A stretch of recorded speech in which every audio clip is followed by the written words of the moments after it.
Engineering properties of rocks. Objectives. The aim of this lesson is to understand the important physical properties of rocks and their determination, geological characteristics, general characteristics, modulus properties of rocks, building stones and their occurrences. The role of a geotechnical engineer is also highlighted. Introduction. Engineering properties of rocks is a collective nomenclature which includes all such properties of rocks that are relevant to engineering application after their extraction from natural beds or without extraction, that is, in situ conditions. The first set include all those properties for which a rock must be tested for selection as a material for construction, such as a building stone, road stone, or aggregate for concrete making. The second set of the properties include the qualities of a natural bedrock as and where it exists.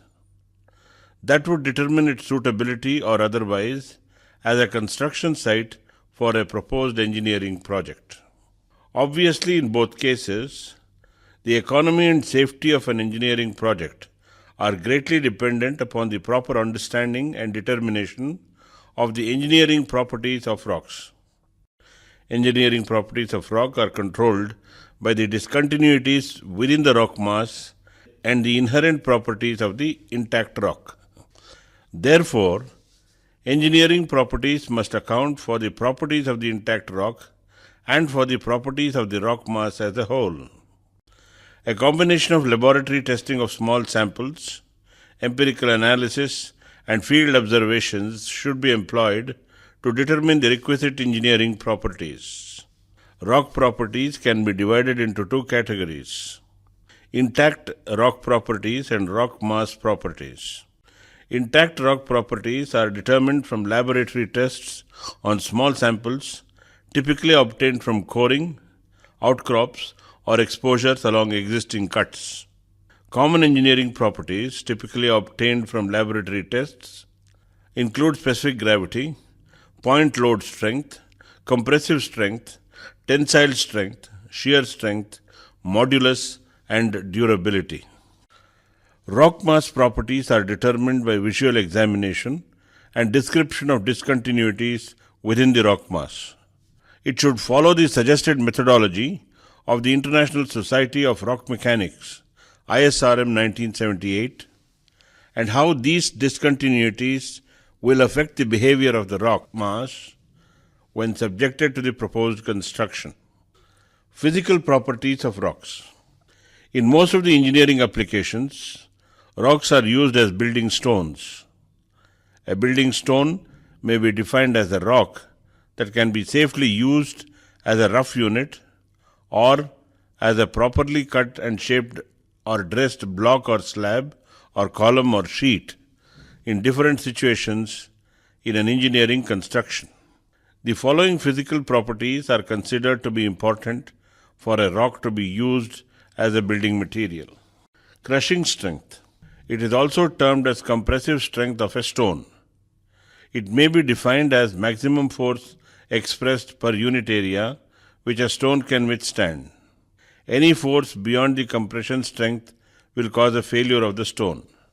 Mathematically, compressive strength is expressed by simpler method as follows: C0 equals P divided by A, where C0 equals compressive strength, P equals load at failure, A equals area of cross-section of stone under P. The determination of compressive strength of a building stone involves making standard test specimens, which are either cubes of 5 cm side or cylinders of length to diameter ratio of 2 or 2.5. These specimens are then loaded gradually, one at a time, after placing on the base plate of a universal testing machine till the first crack appears in the specimen. Any further loading will crush the specimen. The compressive strength determined in this way using the above relationship is called unconfined or universal compressive strength. because the test specimen has no lateral support or restraint. When the compressive strength is tested by a method providing a lateral support, as by keeping the specimen in a special cell filled with a liquid under pressure, the value obtained, then it is called as confined or triaxial compressive strength.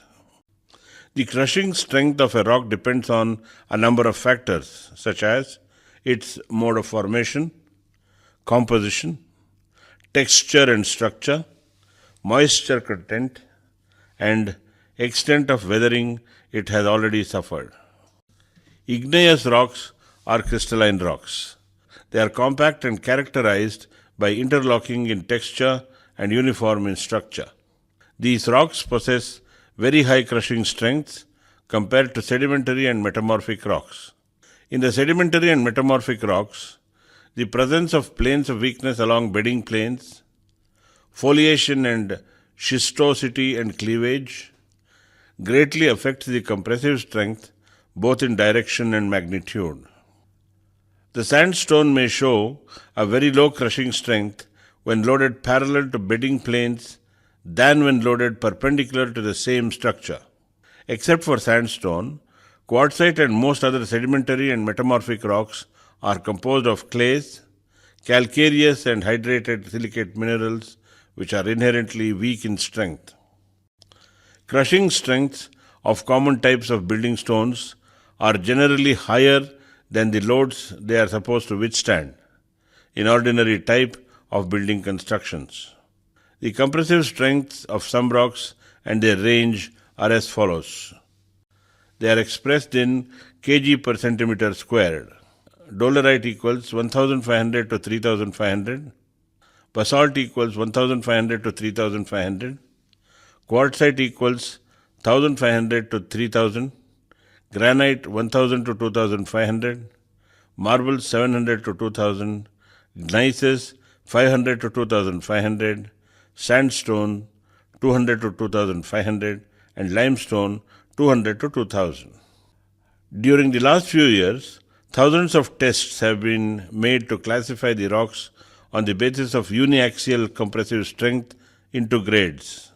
The following classification proposed by Deere and Miller has been found useful. Class A, description very high strength, uniaxial compressive strength in kg per centimeter squared more than 2240. B, high strength 1120 to 2240. C, medium strength 500 to 1120. D, low strength 200 to 500. E, very low strength less than 200. Transverse strength. It is defined as the capacity of the stones to withstand bending loads. Such loads are only rarely involved in situations where stones are commonly used. But when a stone is intended for use as a beam or a lintel, its transverse strength is determined as modulus of rupture using the following relationship.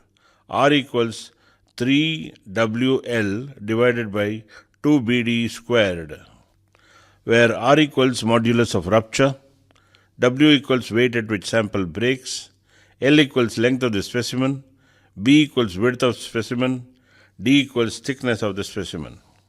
This property is determined practically by loading transversely a bar-shaped test specimen, generally of 20 centimeters by 8 centimeters by 8 centimeters dimension, and is supported at ends from below. It has been found that in stone, the transverse strength is generally 1/20th to 1/10th of their compressive strengths. Shear strength. Shear strength is the resistance offered by a stone to shear stresses, which tends to move one part of a specimen with respect to the other. It is obtained by using the relationship. Shear strength of a stone is also not commonly determined except when the stone is to be used as a column. S equals P divided by 2A, where P equals load at failure, A equals area of cross-section of the specimen. It has been observed that shear strength of most common building stones ranges from 70 to 140 kg per centimeter squared. In a laboratory testing, a bar-shaped specimen is held with grip and is supported at ends below, is loaded from above. Rupture occurs when the shear strength is exceeded. Tensile strength. Tensile strength of a rock is related to its ability to withstand breakage. It happens after some level. That level is its strength. It may be determined directly or indirectly. The tensile or pulling strength that has to be applied to a material to break it. It is measured as a force per unit area. The direct method would require elaborate means to avoid bending while applying tensile forces by gripping the specimens at the ends. Since tensile stresses are seldom required accurately, an indirect method is commonly applied. The indirect method is called the Brazilian test. It consists of loading a test cylinder diametrically in such a way that the applied loads would develop tensile rupturing along the diametrical plane of the specimen.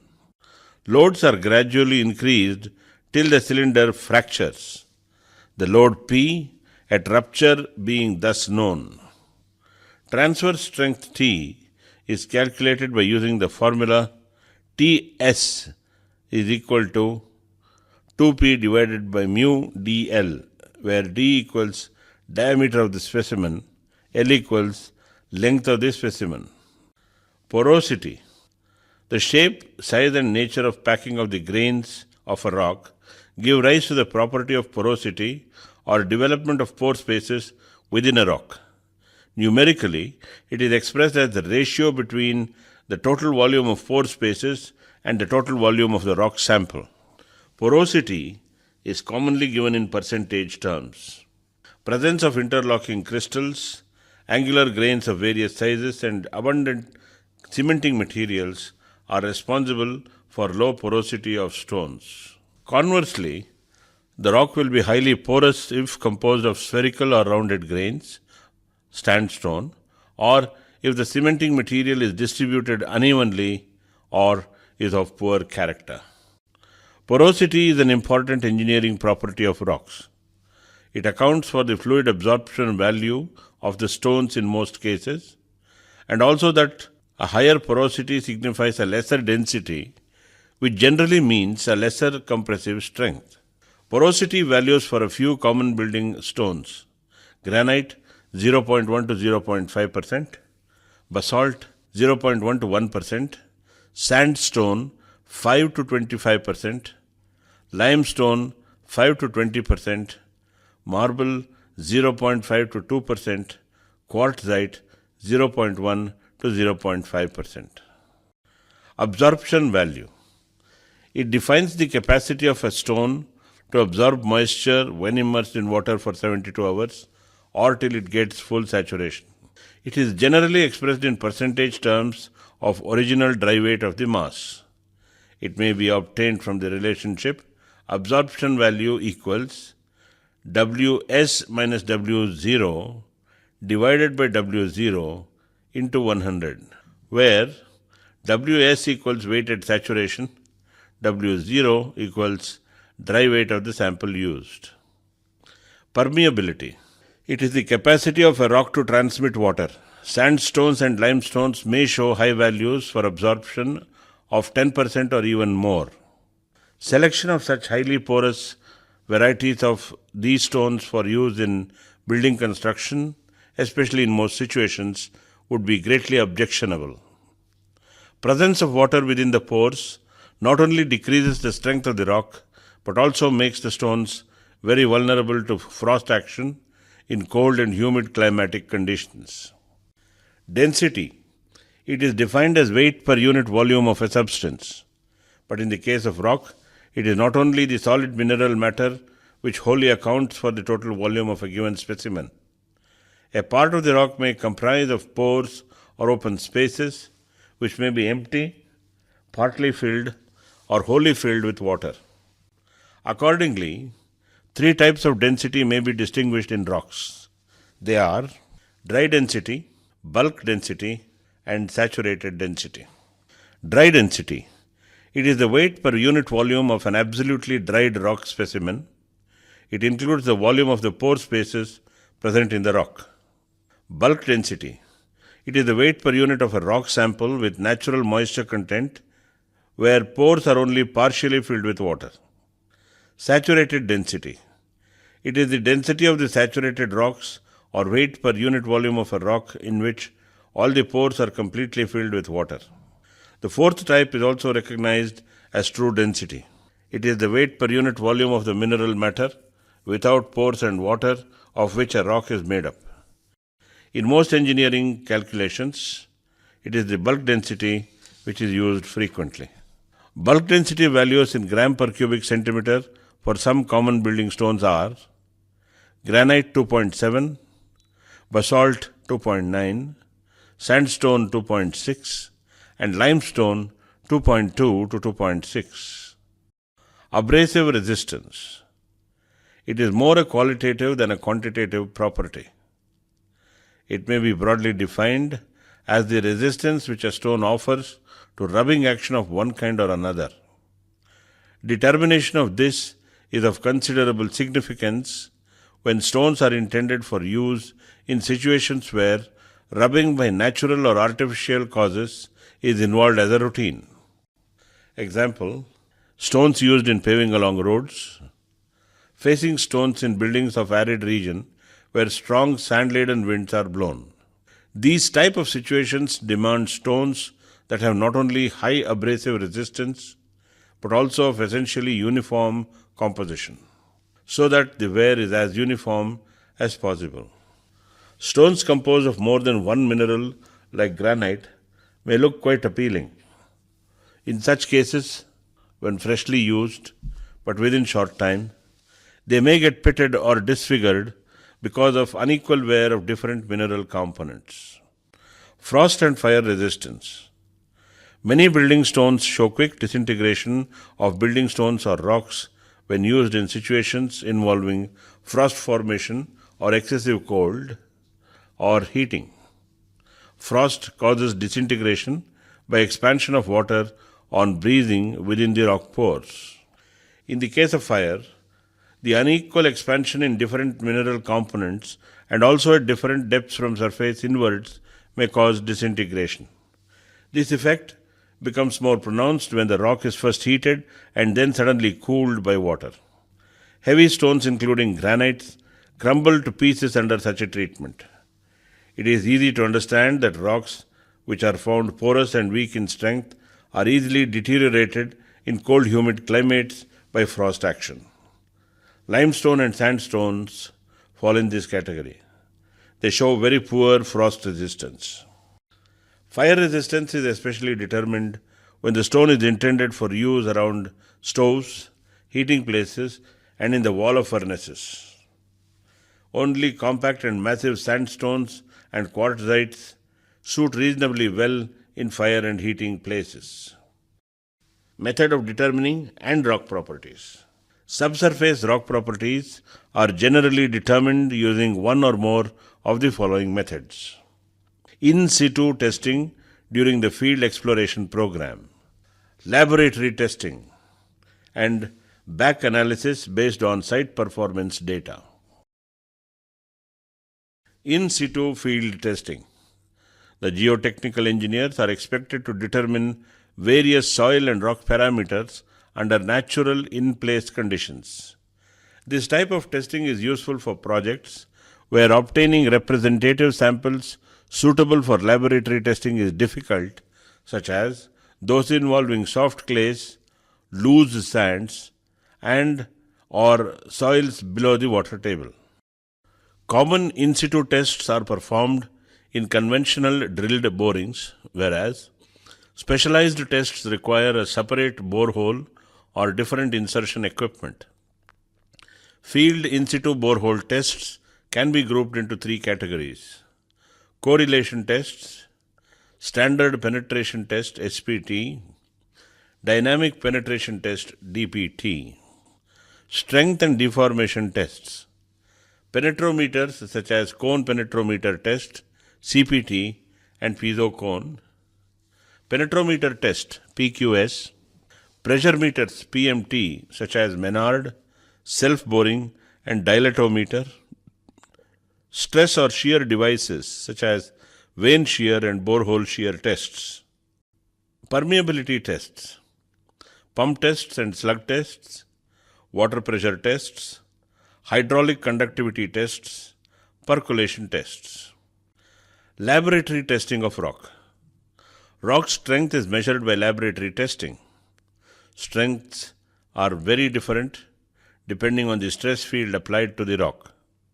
All rocks and soils are very much stronger in possessing compression strength than in tensile strength. The two common laboratory tests to determine the compressive strengths of rock are uniaxial unconfined compression test. In this method, a cylindrical rock core is loaded axially until it fails. Triaxial confined compression test. In this method, a cylindrical rock core is placed in a cell subjected to all-around confining pressure by hydraulic coil acting through a thin impermeable membrane and loaded axially to failure. There are a variety of tests used to determine the tensile strength of rock. Direct pull test. A cylindrical rock core sample is anchored at both ends and stretched. Brazilian test. A relatively thin disc is loaded across the diameter until it splits. Beam flexure test. A thin slab of rock is loaded vertically when supported at 3 or 4 points along its length. Back analysis based on site performance data. Back analysis is a quantitative approach to adjust soil or rock properties to match measurable site performance. Back analysis is a method used to determine engineering properties of soil or rock. It is often used with geotechnical failures. When failures occur, back analysis can be used to model the conditions and loads which resulted in failure.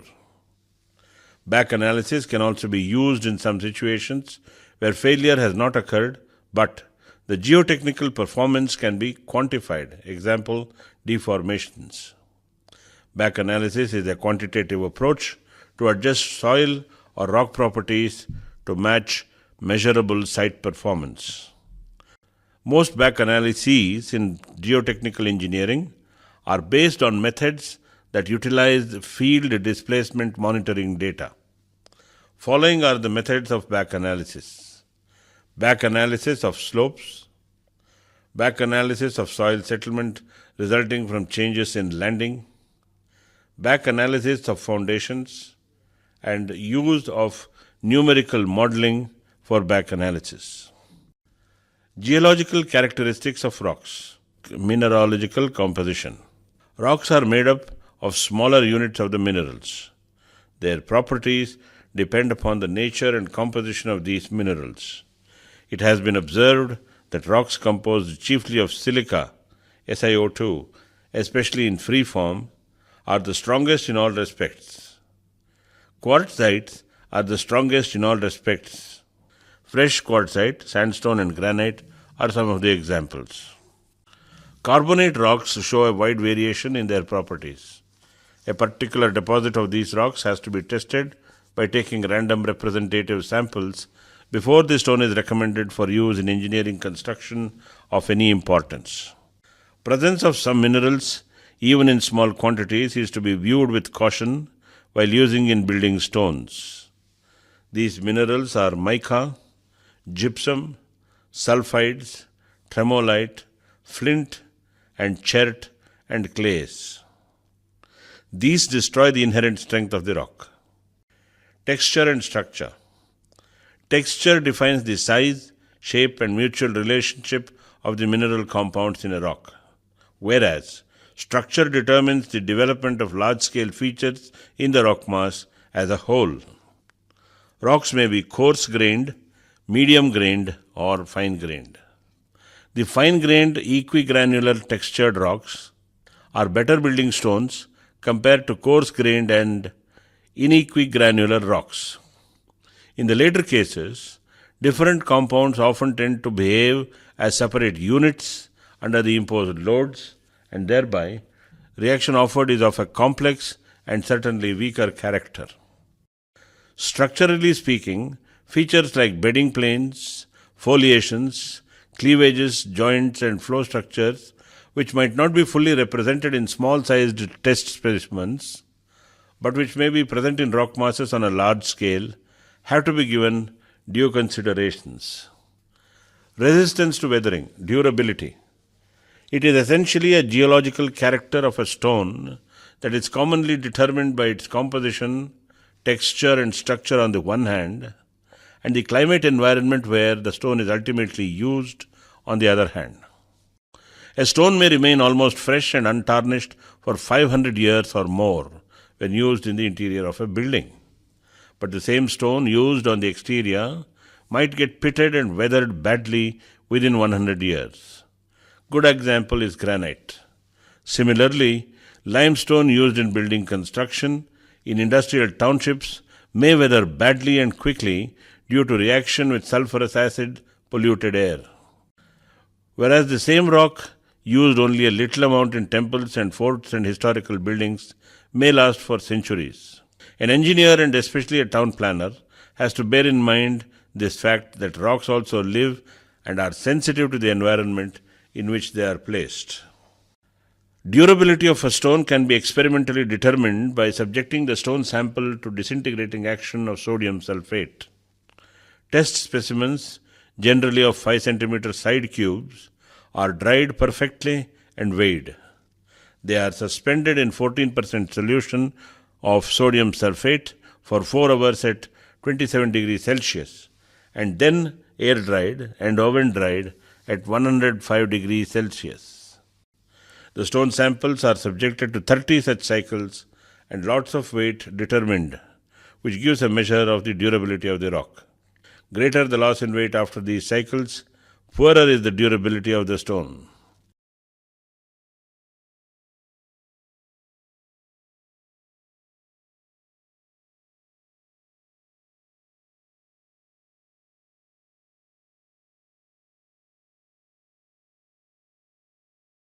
Cost. It is an important consideration similar to engineering properties or geological character.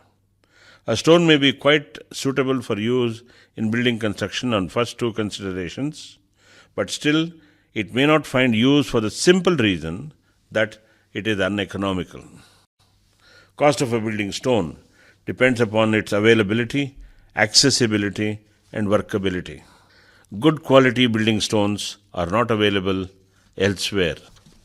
Their transport from one place to another might be a very costly affair.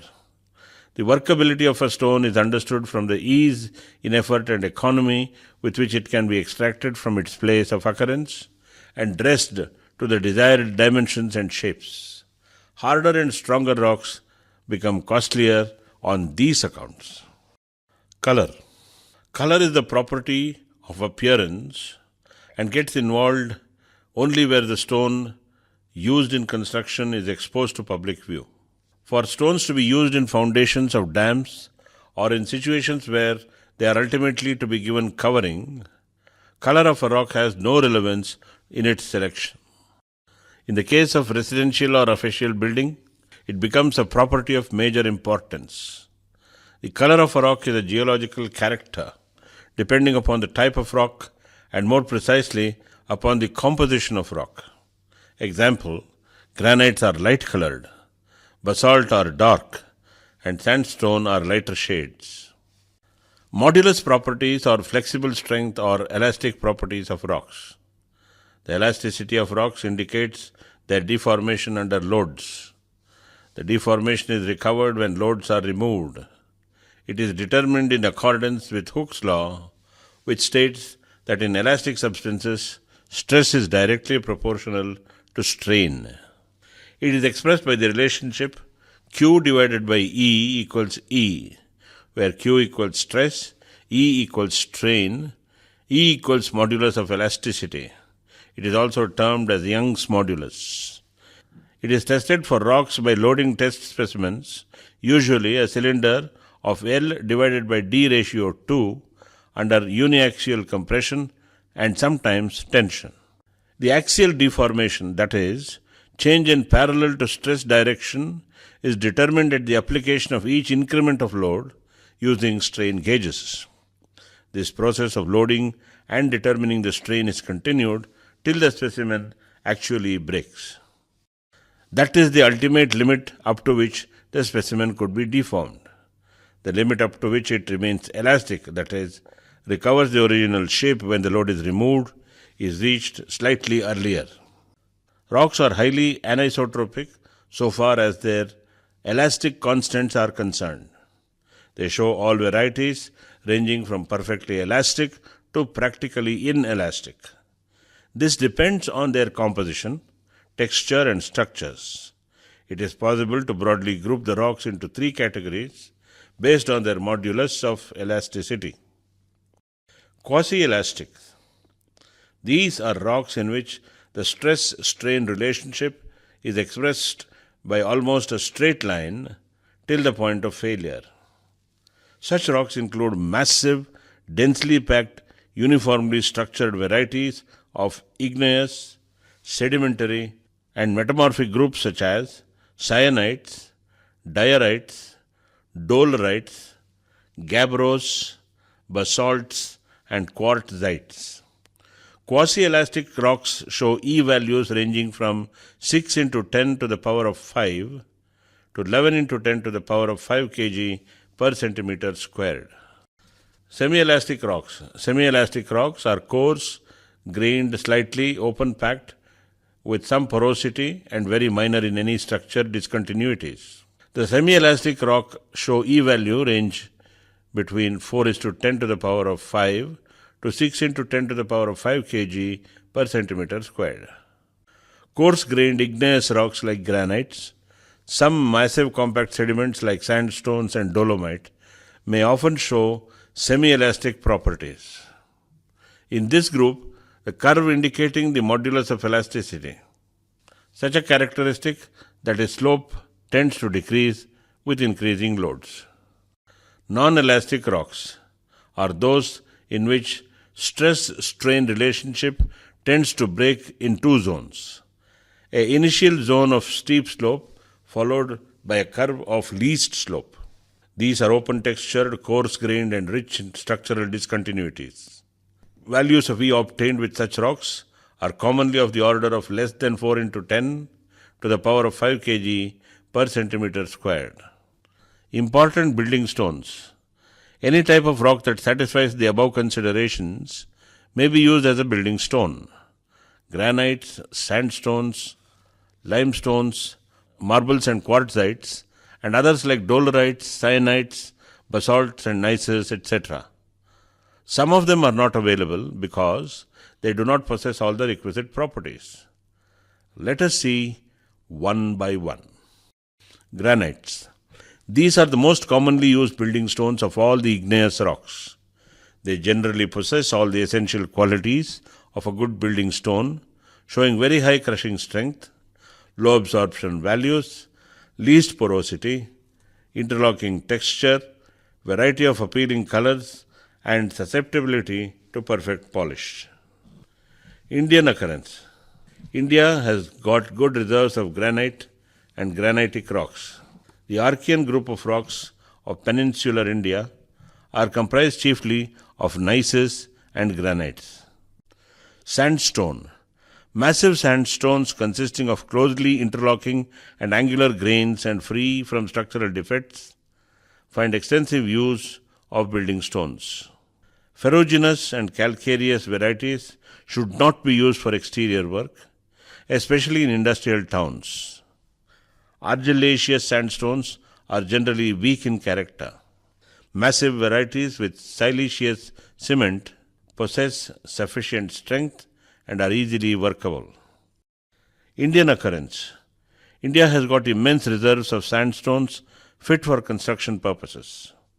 The most important supplies come from two important stratigraphical systems, namely the Vindhyan and Gondwana systems. Vindhyan sandstones are fine-grained in texture and available in abundance in a variety of colors like white, cream, deep red and grey, etc. They are easily quarried and economically workable. These stones are available in large area of the country for over 3,50,000 square kilometers extending from Bihar to Aravalis. Many buildings of Delhi and Agra are built of these stones. No other rock formation of India possesses such an assemblage of characters, rendering it so eminently suitable for building or architectural work. The Gondwana formations of India have also yielded very good quality of sandstones. The fine-grained sandstones of Cuttack, known as Athgar sandstones, have been used most widely, and famous temples of Jagannath Puri are built of them. Limestones. These sedimentary rocks are very extensively used as building stones. It is not due to their physical properties. It is due to the crushing strength. They may be weak, showing values much below 300 kg per centimeter squared, or as strong as 1500 kg per centimeter square, or even more. A similar variation in other properties like absorption, specific gravity, and porosity may be observed. The use of limestones as facing stones, even if they are sufficiently hard, should be avoided in situations where the air is polluted with industrial gases. The air from sea can approach them easily. The reason for first precaution is that sulfuric acid vapors contained in the industrial gases react with calcium carbonate of limestone, producing gypsum or calcium sulfate crystals. This change involves an increase in the volume and results in disintegration of the surface layer of the rock. Salt crystals may be formed from moist air from sea and cause dampness and disintegration of the stone. Indian occurrence. Limestones occur in many geological formations of this country. The Kadapa system outcropping in Andhra, Chennai, Delhi and Chhattisgarh, the Bijawar, Kondalite and Aravalli groups, the Vindhyan system of Madhya Pradesh, the hill limestone exposed at many places in northern India. Marbles. These are metamorphic rocks that are used for ordinary structural work as well as for decorative purposes. Marbles are varying in their texture, color and composition. Their absorption value is generally below 1% and normally they possess sufficient crushing strength. They have been extensively used as decorative stones, and this is because of their susceptibility to brilliant polish and beautiful colors. Indian occurrence. Most important source of commercial marbles in the crystalline formations of Rajasthan. Makrana in Jodhpur, white and pink. Karwa in Ajmer, green and yellow. Kishangarh and Jaipur are famous for black and dense marbles. Slate. It is another metamorphic rock characterized by a perfect cleavage, and because of this property, it does not find any use in building stones except for paving roofing purposes. Conclusion. It is a well-known fact that rocks play a vital role in constructing the structures which are destined to be strong, appealing, and economical. All the factors which have been considered so far give a clear guideline for an engineer to choose the right type of naturally occurring rocks or stones to be used to build structures. By choosing all the properties judiciously in conjunction with one another, it is possible to adhere to the safety regulations prescribed in building standards. A combination of laboratory testing of small samples, empirical analysis, and field observations should be employed to determine the requisite engineering properties. Engineering properties of rocks are very essential properties to be determined in every project of civil engineering, construction engineering, and structural engineering.